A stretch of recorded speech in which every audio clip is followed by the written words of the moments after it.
Bapak, Ibu, dan saudara-saudari, saya warga Blok C akan membacakan Injil Matius 9 ayat 1 sampai dengan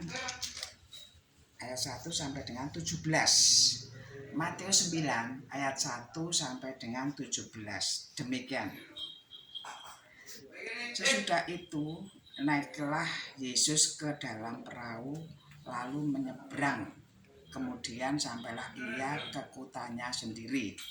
Maka dibawa oranglah kepadanya seorang lumpuh yang terbaring di tempat tidurnya.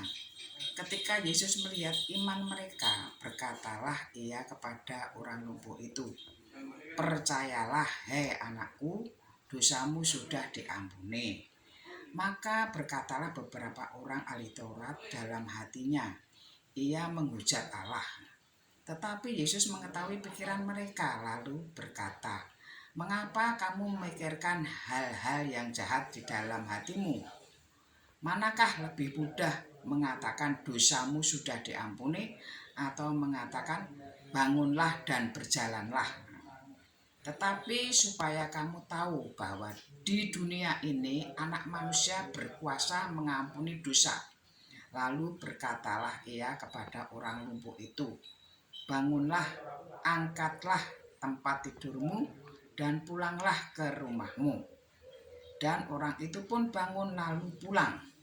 Maka orang banyak yang melihat hal itu takut, lalu memuliakan Allah yang telah memberikan kuasa demi sedemikian itu kepada manusia. Setelah Yesus pergi dari situ, ia melihat seorang yang bernama Matius duduk di rumah cukai. Lalu ia berkata kepadanya, "Ikutlah aku." Maka berdirilah Matius lalu mengikuti dia. Kemudian ketika Yesus makan di rumah Matius, datanglah banyak pemungut cukai dan orang berdosa dan makan bersama-sama dengan dia dan murid-muridnya. Pada waktu orang Farisi melihat hal itu, berkatalah mereka kepada murid-murid Yesus, "Mengapa gurumu makan bersama dengan pemungut cukai dan orang berdosa?" Yesus mendengarnya dan berkata, "Bukan orang sehat yang memerlukan tabib, tetapi orang sakit. Jadi pergilah dan pelajarilah arti firman ini, yang ku kehendaki ialah belas kasihan dan bukan persembahan. Karena aku datang bukan untuk memanggil orang benar, melainkan orang berdosa."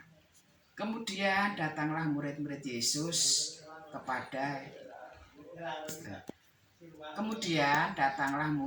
Yohanes kepada Yesus dan berkata, "Mengapa kami dan orang Farisi berpuasa, tetapi murid-muridmu tidak?" Jawab Yesus kepada mereka, "Dapatkah sahabat-sahabat mempelai laki-laki berduka cita selama mempelai itu bersama mereka? Tetapi waktunya akan datang mempelai itu diambil dari mereka, dan pada waktu itulah mereka akan berpuasa. Tidak seorang pun menambalkan secarek kain yang belum susut pada baju yang tua, karena jika demikian kain penambal itu akan mencabik baju itu, lalu makin besarlah koyaknya. Begitu pula anggur yang baru tidak diisikan ke dalam kantong kulit yang tua, karena jika demikian kantong itu akan koyak sehingga anggur itu terbuang dan kantong itu pun hancur. Tetapi anggur yang baru disimpan orang dalam kantong yang baru pula, dan dengan demikian terpelihara kedua-duanya." Demikianlah Bapak, Ibu, dan saudari-saudara, Injil Matius 9 ayat 1 sampai dengan 17. Berbahagialah kita semua yang mendengar dan melaksanakan perintah-perintah Tuhan dengan baik. Haleluya. Amin.